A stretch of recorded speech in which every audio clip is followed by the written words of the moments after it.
We just wanted to come on to honor the life of Little Richard, who passed away this morning. It's been a devastating day already for news with the passing of Little Richard and Andre Harrell as well. But I've got the legendary Kipper Jones here with me, and we've got Johnnie Ray Kornegay. And we just kind of wanted to keep this light. We wanted to honor the legacy. How are you both feeling this morning? I'll start with you, Kipper.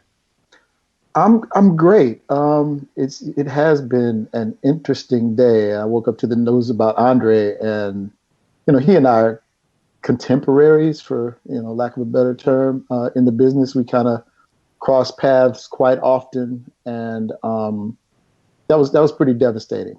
Just to hear, and then I didn't even hear about Little Richard. I just started seeing it, and I was just like, okay, so is there something in the air? I mean, this is like a crazy day.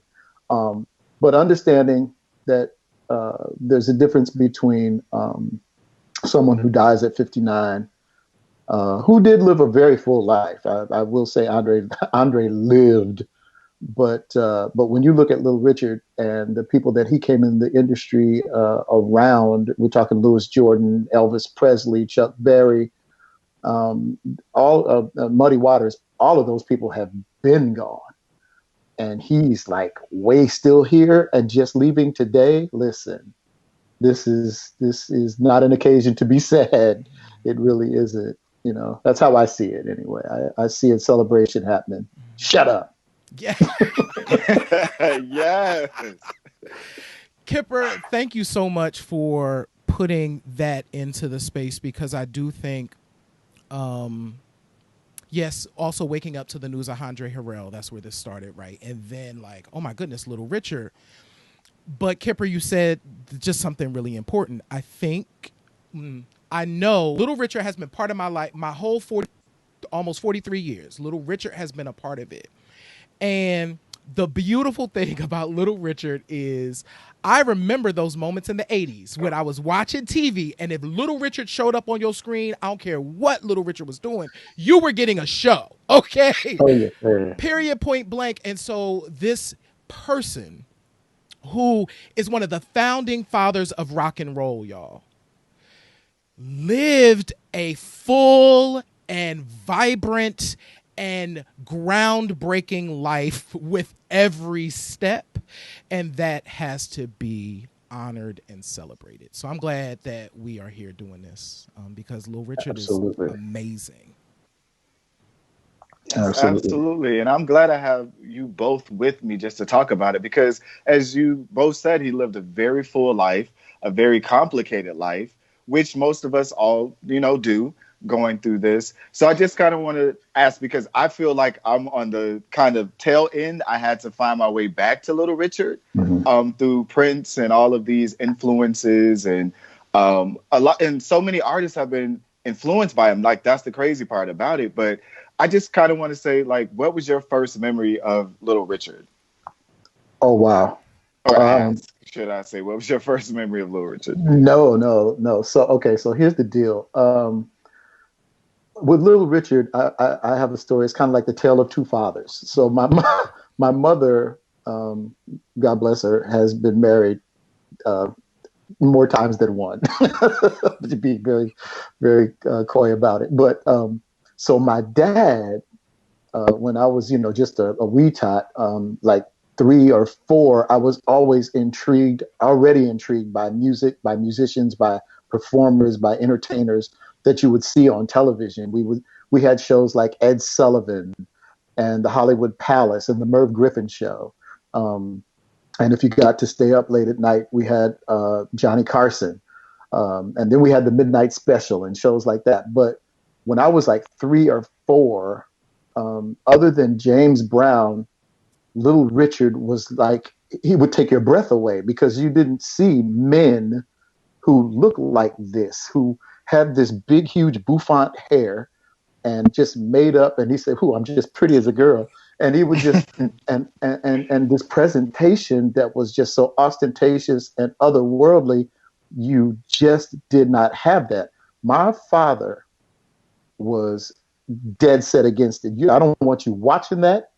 And if he came on television, and because I was transfixed, I was just, I couldn't move. I just had to see everything he was doing, because he was jumping around. He had on flashy clothes and makeup and hair and all of that. And my dad was like absolutely dead set against anything like that. He did not want me to see that. I don't know. Maybe he thought it might turn me gay, but but he was just like, no way. And you know what happens with kids when you say that? It just makes you even want to go more. More.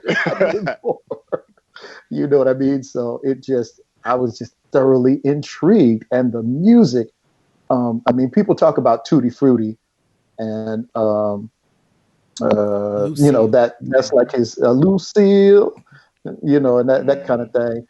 But he has a song called Rip It Up. And if you do not know Rip It Up by Little Richard, that, baby, listen. My favorite Little Richard song is Rip It Up. To my playlist, Rip It Up. Yeah, Rip It Up. Yes, sir. Yes, sir. And I got turned on to Rip It Up by a girl named Roshan. She had a group called Roach and the White Boys in L.A. when I got to be a teenager. And they used to play Rip It Up and just tear the joint down. But yeah, Rip It Up is the joint. That's my favorite Little Richard piece. But the reason why I say A Tale of Two Fathers is because my mother's current marriage, my stepfather is from Macon, Georgia. My stepfather's 80. He'll be 88 in November. He and Little Richard went to junior high school together. Wow. I don't know where he got this bug from one day. He says, "Hey, Kip, listen, I got somebody on the phone who wants to talk to you." I'm like, "Oh, okay." And I get on the phone. I say, "Hello." He goes, "Yes, hello. Who is this?" I'm like, "You call me? Who is this?" Well, this is Mr. Penniman. And I'm like, "Penniman, Mr. Penniman? Are you serious right now? This is like Little Richard?" "Yes." "And you are Email's son?" Like, "Yes, sir."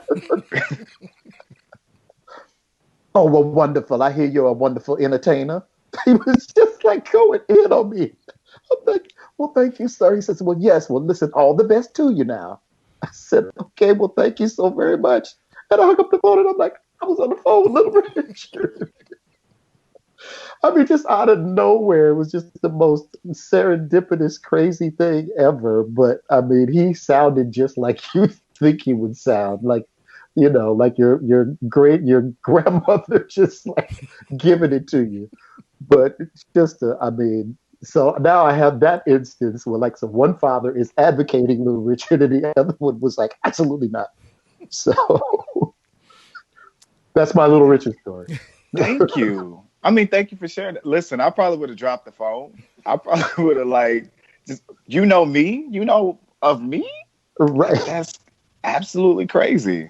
Yeah. That's because my stepfather's been filling his head with all this stuff. But the drop the phone, that was the Luther Vandross call. That was, yeah. But we'll talk about that some other time. Listen, put it on the people. I just, real quick before we go to you, Johnny, I just kind of want to put this out here for both of you, because as you said, when you were younger, your father didn't want you to watch him because you were so transfixed. Imagine, for me, I'm imagining what it's like in the 50s, the 60s, all of these things of this black man on TV with makeup and hair and all of these kind of things, and really maybe scaring people. What lessons do you think that we can learn? I think that, first of all, it's the button pushers that move society. It's the people that move the needle are the ones that take us furthest and into the future. What we saw with Little Richard, even then, of course, I wouldn't know it as a child, but I can articulate it now. What we saw then was a precursor, was a peek into the future. We see Prince. Then we got a chance to see Sly Stone. We can even go further. Johnny and I have had conversations about Tony Washington from the Dynamic Superiors and Carnell Gunther from the Coasters. These were openly, almost drag performers. Two of the Carnell Gunther and Tony Washington especially was very openly gay. performer. Now, while Prince wasn't openly gay or anything like that, his, the makeup, the hair, the presentation, the shut up already. Damn. Well, that's straight Little Richard. I mean, that's where that comes from. And people probably, if you didn't know from that generation before, you probably wouldn't know that. But he was the needle pusher. He pushed the envelope as far as it would go, and then pushed it again, and then was what really, I don't know. Now, this is the part that angers me, is that Elvis Presley conversation. That Elvis is the king of rock and roll conversation. When people like Little Richard and Chuck Berry and Louis Jordan and Ike Turner were out there giving it, Muddy Waters, well before Elvis.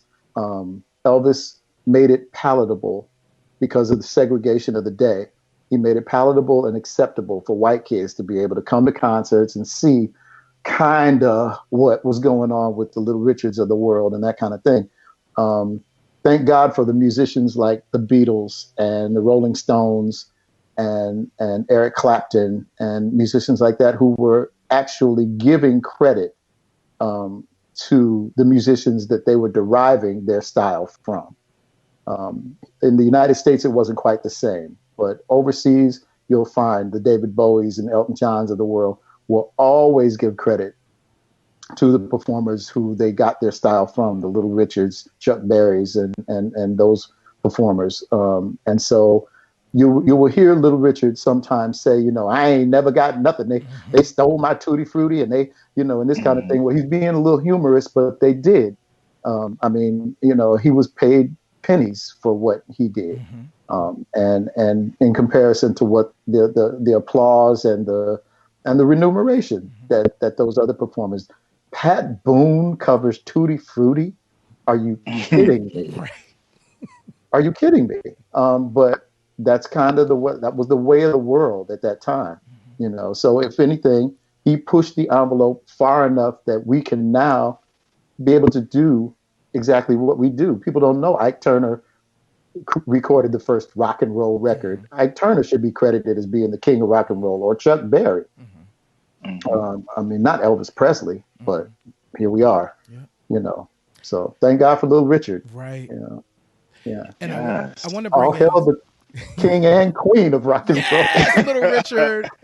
That's what he says. Right? I want to bring in some comments from YouTube. Third Chapter said, so good to acknowledge him. Thank you so much for joining us.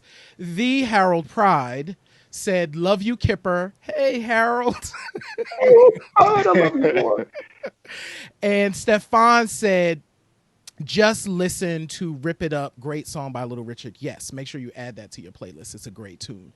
There is a question here from Third Chapter. I'm going to come back to that question because I do want to respond to the question that you asked, Michael, for me personally.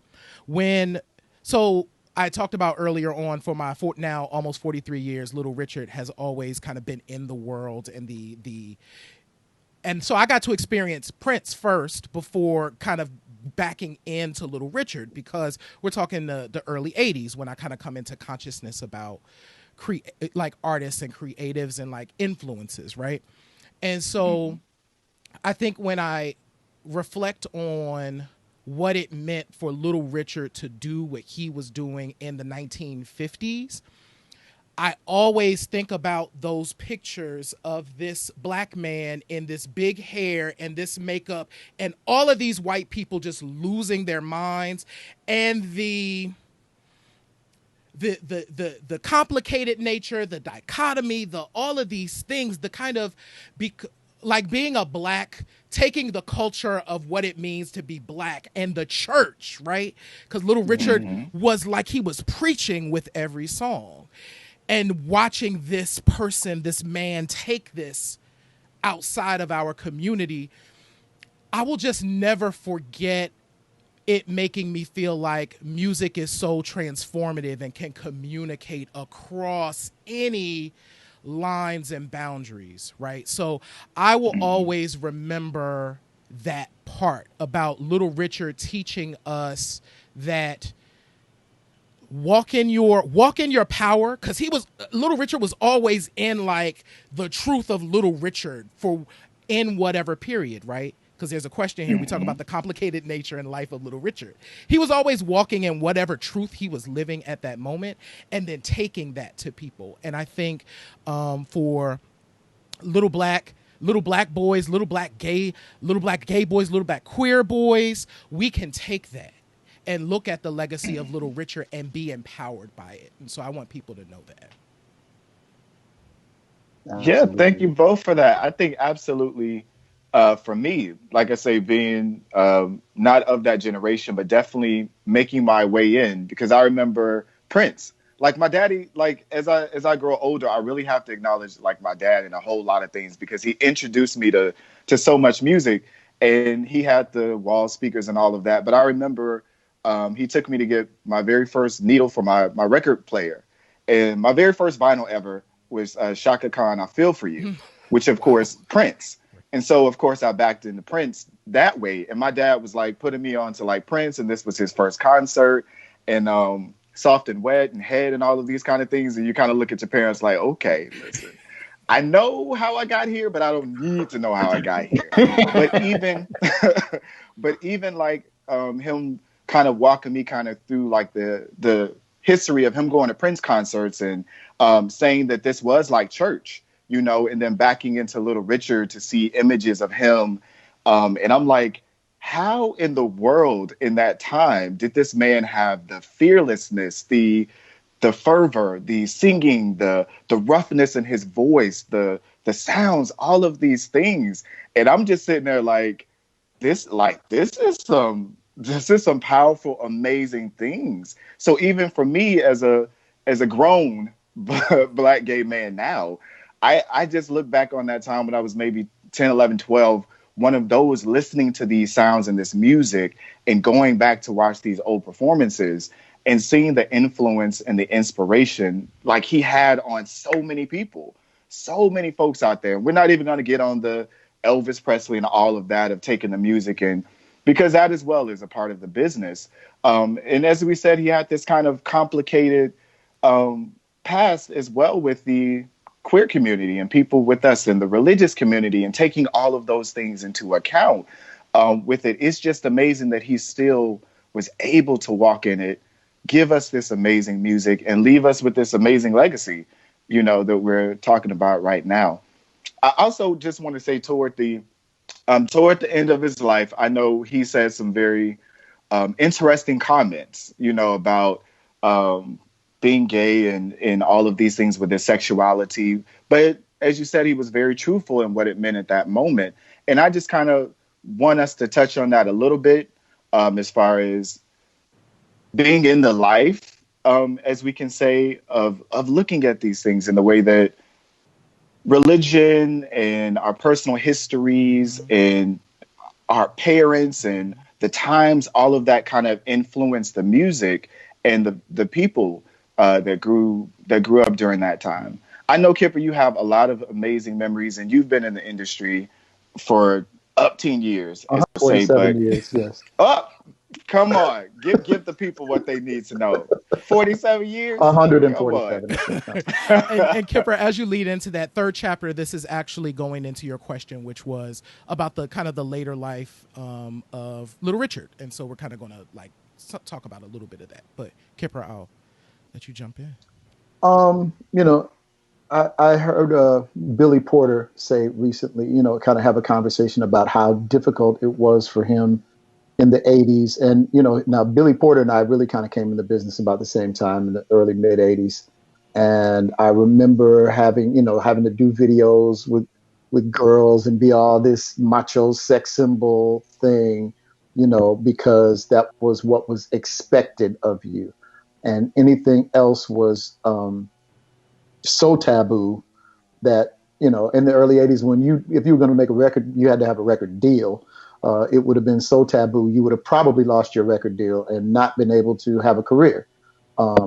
So a performer like Little Richard made, I don't know, a path, a clearing for artists to come along, like you said, like Prince and, you know, and those kinds of artists. But as it went along, as the journey continued, and again, the machismo of it all starts to kind of take over, and Little Richard became, for lack of a better term, a bit of a sideshow, and it was, oh, here comes the hilarious, funny, over the top gay man kind of thing.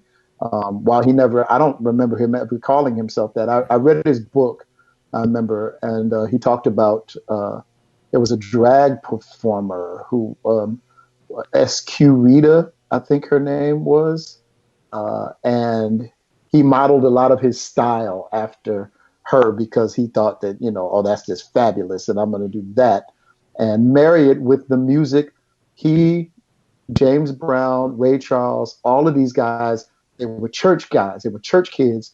They, and they were all pretty much banished because it's like, what are you doing? And they took that music and that's more where that term secular comes from than anywhere else that I've ever heard. Are they playing that worldly music? That's secular, kind of thing. But they took it and they went and they did with it what they did with it, and that's where that abandon comes from. It's the imitation, for lack of a better term, the imitation of church, of that church service, that wild frenzy, Holy Ghost done took over kind of action. He had it, James Brown had it, Sam Cooke gave you fever with it because the girls just couldn't take it, and I couldn't either. Speak on it. Speak on it, say it. And Ray Charles as well. I mean, that real church thing, is what they gave you. But Little Richard wasn't that macho personality, and so as time went on, he had his first revelation of, I think it was a plane. He had trouble on a plane or something. It was like the plane was going to crash or whatever. And he said, Lord, if you deliver me for this, I'm going back to you. And he started preaching again, took the wigs off and went back to church and started preaching again. And then I don't know what other revelation, maybe he needed more money, but he went back to Little Richard again. And he did it several times. He would go in and out. Like you said, it's a complicated situation with him. And not knowing quite when or where or how to, you can only imagine. I mean, he was such something we've never seen that he probably didn't even know where to land that plane. You know what I mean? Half the time. So, as he calls himself, the Quasar of rock and roll, it's a really complicated situation. And I think that, because of the mores of social judgments and stuff like that at the time. I mean, it was just very, very complicated for him. Mm-hmm.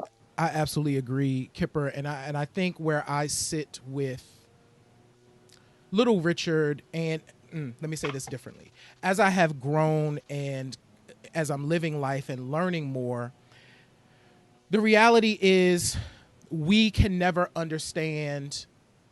You can hear about someone's journey, but you can never, unless you're walking in their shoes, you just don't know all of the different things that are coming at them. So I think, in terms of Michael, mentioning kind of some of the more recent statements in terms of Little Richard, in terms of sexuality and et cetera, it is, all of our journeys are, Little Richard was on Little Richard's journey, or Richard Penniman was on Richard Penniman's journey, right? It's more poignant. And that is what it was. Like, I think our lives are complicated. I think we talk about often on our mini shows, including Revolutionary Health, that, we come to our understanding about the people that we are at different times, and it can change, and things change. And I think it's a matter of just having empathy and giving people room to be who they are when they are there. And so I think even with the complicated legacy of Little Richard in terms of his personal life, I think the one thing that we cannot take away is the impact of Little Richard on the world, and in particular the music world. Absolutely. Without Little Richard, you don't have the Beatles. Without Little Richard, you don't have the Rolling Stones. Without Little Richard, you don't have Prince. You don't have Rob B. You don't have Ron Shirley. you don't have, you know, oh my God, my dear friend Tracy Kennedy, who y'all probably don't know, but rest in peace. Put He us was on. amazing performer. And you don't have Billy Porter, Mm-hmm. you know, Yeah. or Alex Noel. Mm-hmm.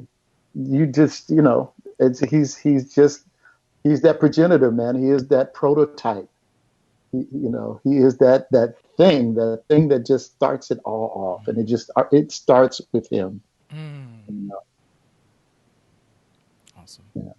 Yes, I'm just so excited that we get to honor him and uplift him in this space and remember the good times as well as like the question we had about his later years and that complicated history because it's important that we put everything in context and we still honor the life and we talk about the narratives. These are the tough conversations that we have to have, but we still uplift him and honor him. I just want to say with you, Johnny, do we have any other questions or comments? Anybody else? In the chat, letting us No. know. Yeah. No Feel other. free to send us stuff. Please. And you know what? And I think that's a good question. Thank you for saying that, Michael. Please, if you get a chance to watch this video, wherever you might be taking it in, what is, from your perspective, the legacy of Little Richard? What did Little Richard mean to you? Leave that. We want to make sure that that stays with the world. And Third Chapter did say one more thing. He said, "Very well said, brothers," and thank you for joining us. Yeah, I will say this though, that if you needed to see, if you were a little queer boy like us, if you and maybe you didn't know it, but you knew that you were different. A Little Richard gave you, okay, there's somebody that gets it. There's somebody that I can model myself after. There's somebody who's swinging for the fences, and I want to do that. And so I'm not saying he necessarily made it safe, but he made a clearing for us, and I'll put myself in that category, for us to walk through, because he hacked down the bushes so we could get through that. And and yeah, it was complicated for him because it's a complicated journey. So it's I think if anybody had all the answers to it, I don't know, we make a gazillion dollars, but yeah, it's a complicated journey. Thank you. I definitely appreciate you both for this special edition of CNP TV that we got to honor the life, the legacy of Little Richard. Make sure that you follow us as well on all our social media platforms, youtube.com/counternarrative, Twitter @Building Desire, Facebook and Instagram @The Counter Narrative. Like Johnny said, what does his life mean to you? What does his legacy mean to you? How has he influenced you? Are there any other songs that we need to be listening to today to keep us in the spirit, to uplift him? All of those things, they really matter to us. Yeah, and of course he's been sampled as well too. I think who was it that was it Fergie that sampled him? I think. Fergie sampled Little Richard? I don't know. I'm trying to think. Clumsy, was it Clumsy? I think she sampled him, and somebody else sampled Common. Trying to remember this off the dome. Let me go to my good friend. But even looking at the way that his music that he's left us, that we still have here, we've still got the music, we've still got those good memories. Before we get out of here, any last words from you both? Yes, please, if you get a chance, and add this to your Spotify playlist. Malik Onay and DJ Applejack have released a single earlier this year called Richard Penniman. And it is all about Little Richard, and I'm just so glad that I got a chance to plug that. Malik, Maleke, Oney, Oney. Y'all check her out because it's a great song and video. But that's again a musical representation that we need to be checking out today, especially today, in tribute to the quasar of rock and roll, the architect of rock and roll, Little Richard. Kipper said it. That's it. I ain't got nothing. I love y'all. Drops mic. Thank you, Michael. Thanks, Michael. No, thank you. for blessing us with this knowledge and these photos and everything else that I wish everybody else out there could see that you've been sharing with us. This is history. I don't think y'all understand, like, this is history in the room as well, sharing history with us and the knowledge that you have as well, Johnny. Like, this is priceless. So thank you both for joining me for this special edition. And everyone out there as well, just be good to yourself. And thank you for joining us. Thanks, everybody.